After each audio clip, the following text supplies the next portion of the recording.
টাকা দামের আইফোনের ডাইনামিক আইল্যান্ড এখন অ্যান্ড্রয়েডের রিয়েলমি C55 ফোনে। এন্ড আপনাকে ডাইনামিক আইল্যান্ডের ফিল নিতে বেচতে হবে না কিডনি, শুধুমাত্র 19,000 টাকা দিয়ে পেয়ে যাবেন 6GB plus 128GB RAM ROM ভেরিয়েন্টের ফোনটি, যার মডেল হচ্ছে রিয়েলমি C55। এছাড়াও থাকছে দুটি বড় চোখ, যার মেইন ক্যামেরাটি হচ্ছে 64 মেগাপিক্সেলের ক্যামেরা, আর সেকেন্ডারি ক্যামেরাটা হচ্ছে জাস্ট 2 মেগাপিক্সেল একটা ব্ল্যাক এন্ড হোয়াইট সেন্সর। এটাতে কোনো ধরনের ওয়াইড অ্যাঙ্গেল নাই দেখে হতাশ হয়ে জানতে পারলাম এর যে ডাইনামিক আইল্যান্ড আছে সেটার নাম দিয়েছে হচ্ছে মিনি ক্যাপ। এই মিনি ক্যাপটা ফোনটাকে পুরাই আলাদা করে তুলেছে। এছাড়াও ফোনটা দেখতে বেশ সুন্দর। প্লাস্টিক বিল্ড হওয়ার কারণে ফোনটির ওয়েট হচ্ছে মাত্র 189 গ্রাম। বক্সি শেপ হওয়ায় সুন্দর দেখালো এর প্রিমিয়ামনেস বা হচ্ছে কমফোর্টনেস কিছুটা কম মনে হয়েছে আমার কাছে অন্যান্য ফোনের চাইতে। এয়ারপোর্টস এন্ড বাটন সবগুলো জায়গা মতোই আছে। উল্লেখ্য যে 1 টেরাবাইট পর্যন্ত এক্সটার্নাল মেমোরি কার্ড আপনারা ইউজ করতে পারবেন। ফোনটার ডিসপ্লেটা হলো 6.72 ইঞ্চির IPS ফুল HD প্লাস 90 হার্জের একটা ডিসপ্লে।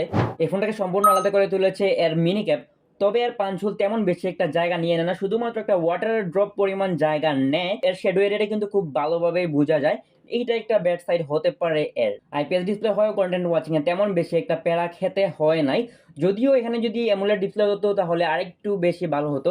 এছাড়াও কালারগুলো ছিল হচ্ছে যথেষ্ট ভিভিড কালার প্রোভাইড করতেছিল। কন্টেন্ট ওয়াচিং এর এক্সপিরিয়েন্স খুবই ভালো ছিল। ফোনের অন্যান্য জিনিসগুলোর মধ্যে সবথেকে বেশি ইম্পর্টেন্ট হচ্ছে এর হার্ডওয়্যার, বা হচ্ছে তার কি আদৌ শক্তি আছে নাকি সে জিমায়।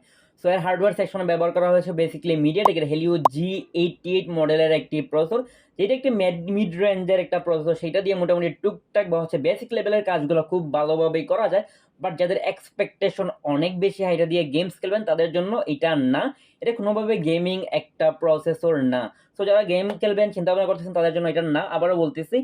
তবে হচ্ছে আমরা এটা দিয়ে ফ্রি ফায়ার অ্যান্ড হচ্ছে অ্যাসফল্ট 9 গেমসগুলো প্লে করে দেখেছি, তেমন কোনো ধরনের প্রবলেম আমরা ফেস করি নাই। শুধুমাত্র হচ্ছে মিডিয়াম সেটিংয়ে রেখে আপনাকে খেলতে হবে, আর হচ্ছে অ্যাকশন সিনে কিছুটা আপনি ফ্রেম ড্রপ অথবা হচ্ছে লেগেন্সি দেখা পাবেন, যেটা খুব বেশি না। সো এটা কনসিডার করাই যায় 19,000 টাকা হিসেবে। এর পেছনের দিকে যেই 64 মেগাপিক্সেলের একটি মেইন ক্যামেরা রয়েছে, সেটার ডে লাইটের ছবি মোটামুটি বেশ ভালোই।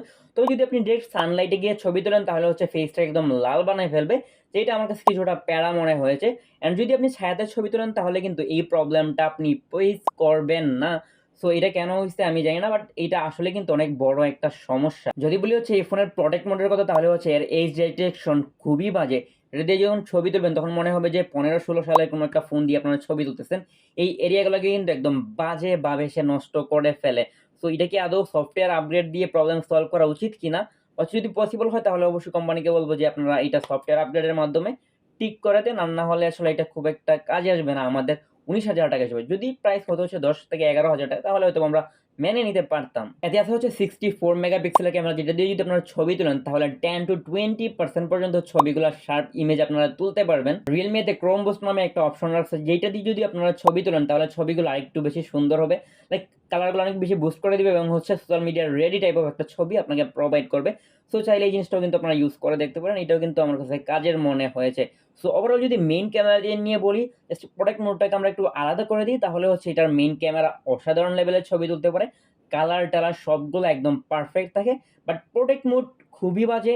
এটা সফটওয়্যার আপগ্রেড দিয়ে যদি পসিবল হয় ঠিক করে, তাহলে যদি ঠিক করে তাহলে একদম ক্যামেরা সেন্ট্রিক একটা ফোন হবে। এছাড়া হচ্ছে মেইন ক্যামেরা জাস্ট ওয়াও। যদি বলি হচ্ছে লো লাইটের কথা, তাহলে হচ্ছে মাঝে মধ্যে এটার লো লাইট কোয়ালিটি ভালো ছবি আসে, আবার মাঝে মধ্যে তেমন ভালো একটা আসে না। তার মানে হচ্ছে যত বেশি সুন্দর সুন্দর ছবি তুলতে পারবেন লো লাইটে, সেটা হচ্ছে যত বেশি আলো হবে তত সুন্দর ছবি তুলতে পারবেন। লো লাইটে যদি আলো কমে যায় তাহলে হচ্ছে আর ছবির কোয়ালিটি তেমন খুব একটা ভালো হয় না। যদি আমরা বলি হচ্ছে আর সেলফি ক্যামেরা নিয়ে, তাহলে হচ্ছে সেখানেও আপনারা 8 মেগাপিক্সেলের একটা ক্যামেরা পেয়ে যাব। অ্যান্ড যেটার কোয়ালিটি ওভারঅল ওকে, নট অনেক ভালো, সো মোটামুটি চলে। বাট প্রোডাক্ট মোডে কিন্তু সেম অবস্থা। সো প্রোডাক্ট মোডে অবশ্যই এখানেও ইমপ্রুভ করার জায়গা ছিল। আচ্ছা, আপনারা এই ফোনটা দিয়ে ভিডিও করতে পারবেন 1080 পিক্সেল ইন্টু হচ্ছে 30 FPS এ। সো এইটার এই পর্যন্ত ছিল হচ্ছে ক্যামেরার রিভিউ। আর এই ফোনটার রিভিউ কেমন লাগছে অবশ্যই আপনারা কমেন্টে জানান আর সাবস্ক্রাইব করেন। তার আগে বলে নিই, এই ফোনটার ব্যাটারি অ্যাম্পিয়ার হচ্ছে 5000 মিলি অ্যাম্পিয়ার এবং 33 ওয়াটের চার্জার দিয়ে চার্জ করতে সময় লাগবে হচ্ছে 1 ঘন্টার কিছু বেশি সময়। অ্যান্ড এই ফোনটা কারা কিনবেন যদি বলি, তাহলে হচ্ছে যারা একটু ক্যামেরা সেন্টারে একটু ফোন লাগবে বাট প্রোটেক্ট মোড খুব একটা প্রয়োজন নাই, বেসিক কাজ টাজ করবেন, তারা চাইলে এই ফোনটা কিনতে পারেন। বাট যারা একদম প্রো লেভেলের গেমার আছেন তাদের জন্য এই ফোনটা একদমই না।